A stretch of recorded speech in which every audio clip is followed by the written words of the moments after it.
Mire qué buenos invitados tenemos en el estudio. Está Nicolás Rojas, periodista de ojoentinta.com, Mauricio Paredes, tremendo escritor infantil también. Y la primera pregunta y que cabe de cajón, ¿qué les parece lo que escucharon recién ahí en la nota y en la voz de nuestros niños? No, yo casi me pongo a llorar, porque estaban leyendo libros míos, a escuchar a los niños, venían las lagrimitas. Muy emocionante. No, digamos que Mauricio Paredes, permíteme decirlo, porque lo conozco, es un tremendo escritor infantil de aquellos que están dejando la patada, como si se revolucionando. Por ejemplo, Festín de Agustín, último, tú te sorprendiste además con el Bartolo. Lo tienes allá, Julián. Tiene, ahí está. Ese libro, Matilde la niña invisible, es nuevo incluso para mí. Yo soy el autor, pero todavía nunca lo había visto. ¿Lo ves? Es una sorpresa de la editorial Planeta, yo no sabía que había salido de imprenta. Así que Matilde se llama mi segunda hija. ¿Qué teníamos esa Sí, sorpresa? y ahora viene la profesora de kinder, la que llore. De hecho, lo hicimos nosotros, el espantador. Oye, no, Mauricio, preguntarte, aprovechando antes de saludar a Nico, ¿en qué te inspiras o, escuchando a los niños ahora, cuáles son sus intereses, cuáles son tus motivaciones a la hora de entregarle en la mano a una familia, a un niño para su hijo? A mí me pasa que siempre me ha gustado leer. Yo tuve muy buena estimulación desde chico por mis papás. ¿Porque los veías, leer o porque ellos te hacían leer? Porque los veía leer a mi papá y a mi mamá, a los dos. Mi mamá nos leía cuentos en una época en que era difícil conseguir libros para niños. Ellos se las arreglaban de alguna forma, compraban en Argentina, donde fuera conseguían libros. Nos leían a los tres hermanos, nos leían en voz alta.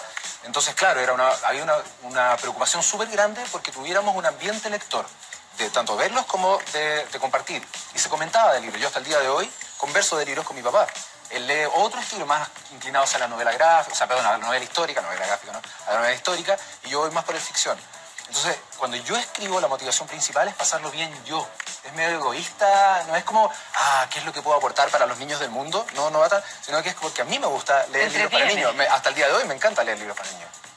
Oye, y a ti, Nico, bueno, veíamos aquí la gran cantidad de libros que nos trajeron, además como una muestra. Una maravilla. Claro, nosotros, ¿no es cierto?, como tú bien decías, la generación mía, harto mayor, pero el papelucho de la, ¿no es cierto?, la María Paz, pero tantos otros libros que hoy se agregan y que hace que los niños sientan de verdad como unas ganas enormes de leer. ¿Qué están leyendo los niños de hoy? Sí, yo estoy muy sorprendido al ver estos tipos de libros para mostrarles un poquito como de qué tratan los libros de niños, que uno normalmente recuerda, claro, a Papelucho, por ejemplo.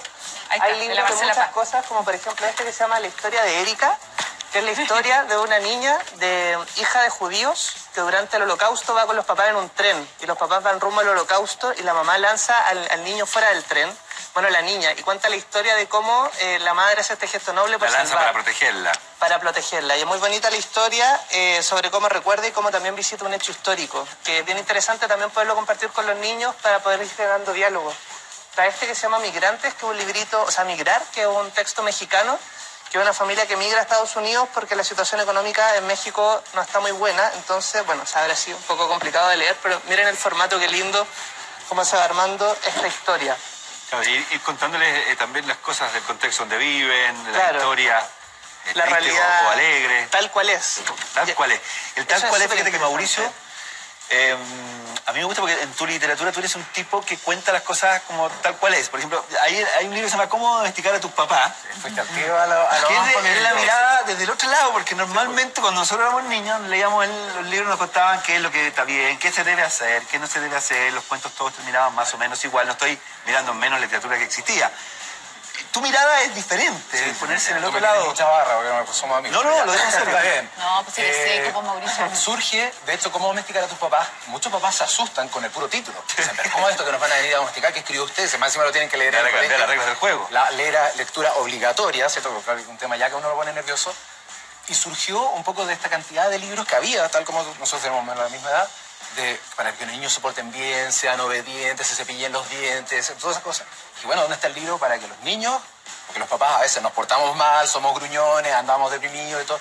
Entonces hay una cosa, y también surgió de humorada, de parodia, y también surgió un poco de cuando se hablan de las familias disfuncionales. Yo todavía no conozco a alguien que me diga, sabes que mi familia es totalmente funcional, 100% funcional. Todas las familias tenemos cosas raras, todos tenemos ese tío que no... Porque uno cuando conoce a alguien dice, sabes que yo soy pariente no sé quién, de no sé cuánto, gente importante, culta. Pero siempre uno tiene ese pariente flojo, inútil, que no sirve para nada, y que uno no lo menciona. Bueno, esos personajes son los que ese tipo de temática es ideal para enseñar, para dar los primeros pasos en la lectura de los niños. Hoy día contar estas historias así, verdaderas, reales, hablar de las familias, distintos tipos de familias, ¿es el mejor paso para empezar? Yo creo que es una muy buena instancia para conversar de temas, tal como estaba mostrando Nicolás, que a uno como papá, como adulto, lo pone nervioso. O sea, yo vi que ahí está Rey y Rey, ¿cierto? Que habla de la homosexualidad, cómo domesticar a tus papás. Tiene un capítulo que se llama muerte, un capítulo que se llama sexo y un capítulo que se llama caca, tal cual. Y los niños dicen, ¿qué? Tal cual, ¿cierto? Obvio. Entonces, que son temas que uno se pone nervioso, pero que son del cotidiano del niño y que eso sirve muchísimo para poder generar esta instancia de conversación, de que el niño se atreva a plantear, mira, esto es lo que me da susto, esto es lo que me interesa, y el libro te genera, mira, son los personajes del libro. No soy yo ni tú, sino que son estos personajes. Un diálogo es así. mucho más Oye, fácil. Mauricio, pero para eso se hace como o tú lo que haces es un diagnóstico, porque uno dice, bueno, hoy en día hay, como tú decías, familias diversas, ¿no es cierto? Algo que puede provocar bullying en el colegio también. O sea, uno se hace cargo como de nuestra realidad, como meter temas históricos también. Bueno, sí. Conocer lo que ha pasado en nuestra humanidad, como la historia de Erika. Es súper buena tu pregunta, y ahí yo creo que mi visión personal, yo soy súper purista del arte. Y a mí no me gustan los libros que tratan como de adoctrinar a los niños. Eso es una cosa como que me preocupa. Yo creo que el artista tiene que preocuparse de hacer algo que para sí sea algo satisfactorio, lo pase bien. Me encanta reírme, me encanta tirar la talla, hacer bromas. Entonces trato de reflejar eso en el libro. Si después un buen profesor, un papá preocupado, le saca partido y conversa, por ejemplo, ay, cuánto me quiero y ay, cuánto me vuelvo a querer. Son libros que yo los escribí por reírme de mí mismo incluso. O sea, que de repente soy medio sobrado, medio egocéntrico. Entonces, para reírme de mí mismo escribí ese libro y resulta que, como consecuencia, hay colegios que lo usan para trabajar autoestima e incluso bullying, tal como tú dices, Karen. Entonces, eso es una consecuencia súper positiva, pero yo me preocupa mucho que vaya a ser el propósito principal. No quiero dejar pasar que tú dijiste recién algo súper valioso. Dijiste, bueno, cómo domesticar a tus papás, por ejemplo, o en alguno de tus libros. Hablas de sexo, hablas de muerte, o sea, que eran temas que cuando nosotros éramos niños, no, o sea, era todo a lo más se le perdía el zapato a la O sea, uno no se puede imaginar a los papás haciendo nada. Entonces, con cigüeña, para eso está la cigüeña. Sí, entonces, déjame decir algo que es importante. Me aliviaba eso. Porque los que somos acá en el equipo, que somos todos los que estamos acá, que somos papás también, ¿no? Y las personas que están viendo el programa, que son mamás y papás, dicen, a ver, qué interesante este tema, porque se habla hoy día de muerte. Cuando yo tuve la primera muerte de una abuelita, por ejemplo, como que me tuvieron que... No, es que la muerte, porque resulta que va al cielo. ¿Me entendió, no? En los libros ya se habla, tú ya le hablas a los niños de lo que significa. Y de hecho, en el capítulo de muerte y en el capítulo de sexo en particular, lo primero que parte diciendo es que la palabra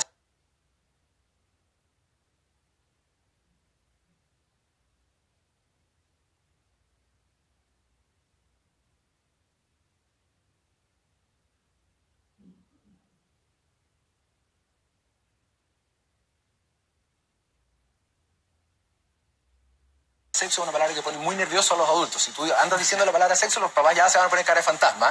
Y si escriben la palabra sexo, ya hay que embarrado. O sea, ¿qué otro? Entonces, un poco es conectar de manera divertida la reacción que uno tiene, porque obviamente el niño es súper curioso.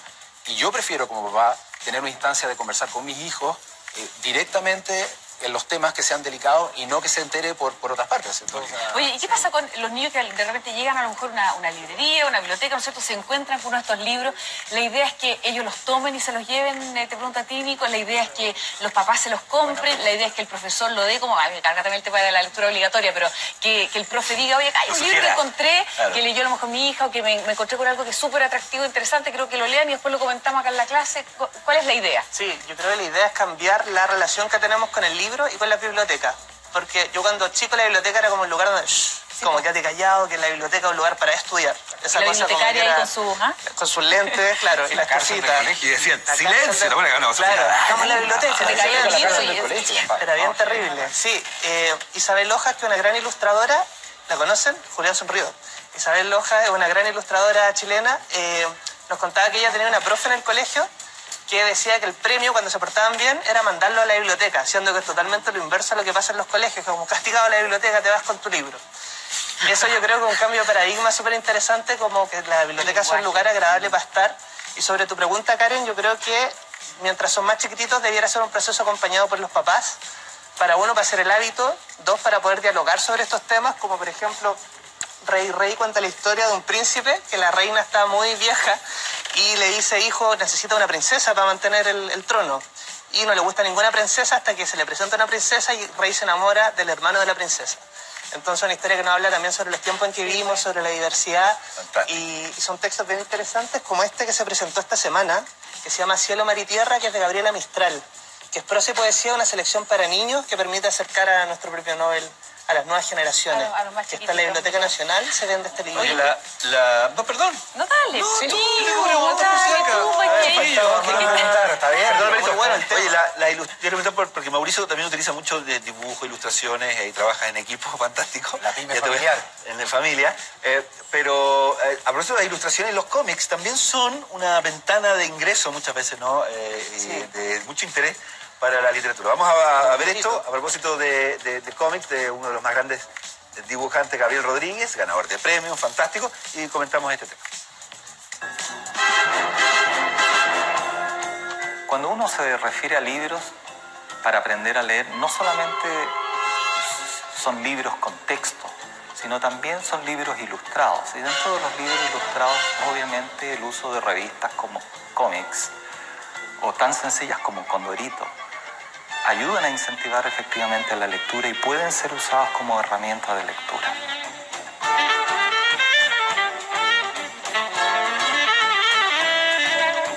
El cómic ha resultado para mí, para mis hijos y para otros niños que he conocido una buena forma de entrada a la lectura. No es lo mismo que leer una novela, no es lo mismo que leer otro tipo de revista. Tiene una naturaleza de contar historias que tiene características muy propias, pero lo que sí hace de todas maneras es inculcar en los niños un aprecio por las historias, por los personajes y por apreciar la calidad estética del material impreso en que se cuentan estas historias.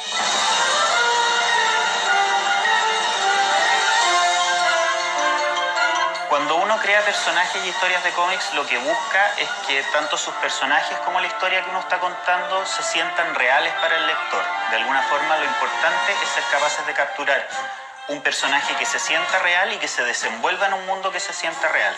Y en ese sentido, para mí lo más fascinante de contar historias en cómic es que en verdad el único límite que uno tiene son las dimensiones de la página y la imaginación. Yo creo que cualquier cosa que sea incorporar herramientas nuevas en planes de lectura es bienvenida, porque el gran problema que tenemos actualmente es que en general se lee poco. Yo creo que cualquier ventana que se tenga que pueda generar incentivos a la lectura es bienvenida. Y los cómics, tal como los libros, tienen la gracia de que se pueden convertir en una forma de entretención y de formación en simultáneo. Recientemente fuimos premiados por esta obra que se llama Little Nemo en el País de los Sueños. En Estados Unidos estuvimos, bueno, en el libro todavía aparece la indicación de que estábamos nominados al premio Eisner en 3 categorías. La ganamos en una de las más importantes, que fue la mejor serie limitada del año pasado. El Eisner viene a ser como el Oscar de los cómics en Estados Unidos.